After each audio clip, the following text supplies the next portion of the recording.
আসসালামু আলাইকুম। আজকে আমি ডাটা দিয়ে ইলিশ মাছ দিয়ে রান্না করব। তো আমি এইখানে ডাটা সিদ্ধ করে নিছি, পরিমাণ মতো তেল দিয়ে দিছি, সামান্য পরিমাণ পেঁয়াজ বাটা দিয়ে দিছি, রসুন বাটা দিয়ে দিছি, হলুদ গুঁড়া দিছি, মরিচ গুঁড়া দিছি, 3-4টা কাঁচামরিচ দিছি, লবণ দিছি, সামান্য পরিমাণ পানি দিয়ে মশলাটা ভালো করে কষায় নিচ্ছি। আগে থেকে মাছগুলোতে হলুদ মাখানো ছিল, এখন মশলার ভিতরে দিয়ে ভালো করে কষায় নিতে হবে। মাছগুলো আমার ভালো করে কষানো হয়ে গেছে। এখন মাছগুলো আমি এক এক করে উঠায় নিব।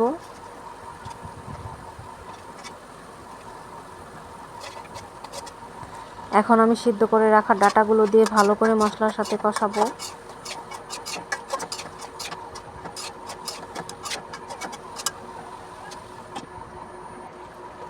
মাছগুলো দিয়ে দিছি ডাটার সাথে, ভালো করে ডাটা আর মাছ একসাথে কষিয়ে নিব।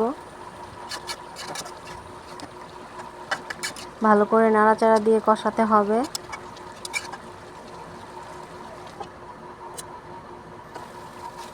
সামান্য পরিমাণ এখন পানি অ্যাড করে দিচ্ছি।